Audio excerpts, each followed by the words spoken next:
The threat remains substantial, with the numbers in hospital only now beginning to fall below the peak of the first wave in April. But we're able to take these steps because of the resolve of the British public and the extraordinary success of our NHS in vaccinating more than 17.5 million people across the UK. The data so far suggests both vaccines are effective against the dominant strains of COVID. Public Health England has found that one dose of the Pfizer-BioNTech vaccine reduces hospitalisations and deaths by at least 75%, and early data suggests that the Oxford-AstraZeneca vaccine provides a good level of protection, though since we only started deploying this vaccine last month, at this stage the size of its effect is less certain. But no vaccine can ever be 100% effective. Not everyone will take them up, and like all viruses, COVID-19 will mutate.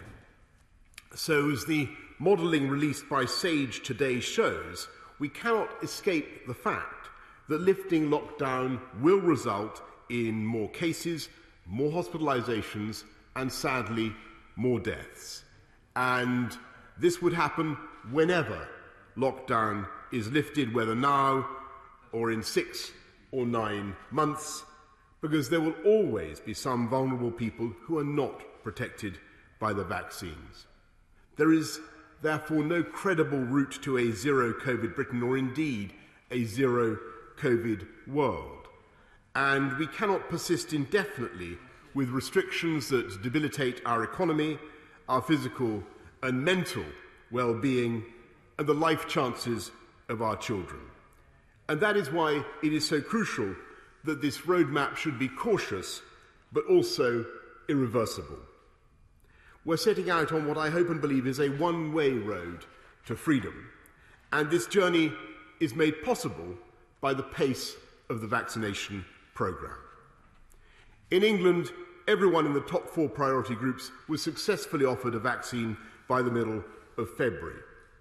We now aim to offer a first dose to all those in groups 5 to 9 by the 15th of April, and I'm setting another stretching target to offer a first dose to every adult by the end of July.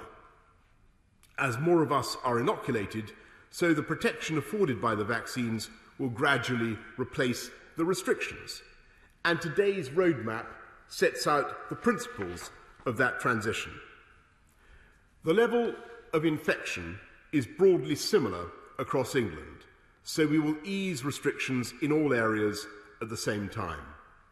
The sequence will be driven by the evidence, so outdoor activity will be prioritised as the best way to restore freedoms while minimising the risk. At every stage, our decisions will be led by data, not dates, and subjected to 4 tests. First, that the vaccine deployment programme continues successfully. Second, that evidence shows vaccines are sufficiently effective in reducing hospitalisations and deaths. Third, that infection rates do not risk a surge in hospitalisations which would put unsustainable pressure on the NHS. And fourth, that our assessment of the risks is not fundamentally changed by new variants of COVID that cause concern. Before taking each step, we will review the data against these tests. And because it takes at least 4 weeks for the data to reflect the impact of relaxations in restrictions, and we want to give the country a week's notice before each change, there will be at least 5 weeks between each step. The Chief Medical Officer is clear that moving any faster would mean acting before we know the impact of each step, which would increase the risk of us having to reverse course and reimpose restrictions. I won't take that risk. Step 1 will happen from the 8th of March, by which time those in the top 4 priority groups will be benefiting from the increased protection they receive from their first dose of the vaccine. Mr. Speaker, all the evidence shows that classrooms are the best places for for our young people to be, and that's why I've always said that schools would be the last to close and the first to reopen. And based on our assessment of the current data against the 4 tests, I can tell the House that 2 weeks from today, pupils and students in all schools and further education settings can safely return to face-to-face teaching, supported by twice-weekly testing of secondary school and college pupils. Families and childcare bubbles will also be encouraged to get tested regularly. Breakfast and after-school clubs can also reopen, and other children's activities, including sport, can restart where necessary to help parents to work. Students on university courses requiring practical teaching, specialist facilities, or on-site assessments will also return. But all others will need to continue learning online, and we will review the options for when they can return by the end of the Easter holidays. From the 8th of March, people will also be able to meet one person from outside their household for outdoor recreation, such as a coffee on a bench or a picnic in a park, in addition to exercise. But we're advising the clinically extremely vulnerable to shield at least until the end of March. Every care home resident will be able to nominate a named visitor able to see them regularly, provided they're tested and wear PPE. And finally, we will amend regulations to enable a broader range of COVID-secure campaign activities for local elections on the 6th of May. As part of step 1, we will go further and make limited changes on 29th of March when schools go on Easter holidays. It will become possible to meet in limited numbers outdoors where the risk is lower. So the rule of 6 will return outdoors, including in private gardens, and outdoor meetings of 2 households will also be permitted on the same basis so that families in different circumstances can meet. Outdoor sports facilities such as tennis and basketball courts and open-air swimming pools will be able to reopen, and formally organised outdoor sports will resume, subject to guidance. From this point, 29th of March, people will no longer be legally required to stay at home, but many lockdown restrictions will remain. People should continue to work from home where they can and minimise all travel wherever possible. Step 2 will begin at least 5 weeks after the beginning of Step 1 and no earlier than the 12th of April, with an announcement at least 7 days in advance. If analysis of the latest data against the 4 tests requires a delay, then this and subsequent steps will also be delayed to maintain the 5-week gap. In Step 2, non-essential retail will reopen, as will personal care, including hairdressers, I'm glad to say, and nail salons. Indoor leisure facilities such as gyms will reopen, as will holiday lets, but only for use by individuals or household groups. We will begin to reopen our pubs and restaurants outdoors, and honourable members will be relieved there will be no curfew and the Scotch egg debate will be over, because there will be no requirement for alcohol to be accompanied by a substantial meal. Zoos, theme parks and drive-in cinemas will reopen, as will public libraries and community centres. Step 3 will begin no earlier than the 17th of May. Provided the data satisfies the 4 tests, most restrictions on meetings outdoors will be lifted, subject to a limit of 30, and this is the point when you will be able to see your friends and family indoors, subject to the rule of 6 or the meeting of 2 households. We will also reopen pubs and restaurants indoors, along with cinemas and children's play areas, hotels, hostels and B&Bs, theatres and concert halls will reopen their doors. And the turnstiles of our sports stadia will once again rotate, subject in all cases to capacity limits, depending on the size of the venue. And we will pilot larger events using enhanced testing with the ambition of further easing of restrictions in the next step. Step 4 will begin no earlier than the 21st of June.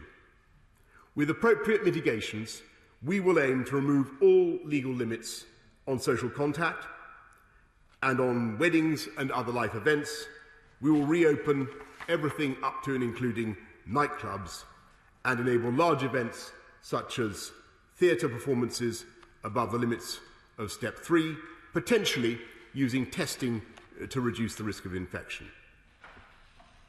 Mr. Speaker, our journey back towards normality will be subject to resolving a number of key questions. And to do this, we will conduct 4 reviews. 1 will assess how long we need to maintain social distancing and face masks. This will also inform guidance on working from home, which should continue wherever possible until this review is complete. And it will be critical in determining how Parliament can safely return in a way that I know honourable members would wish.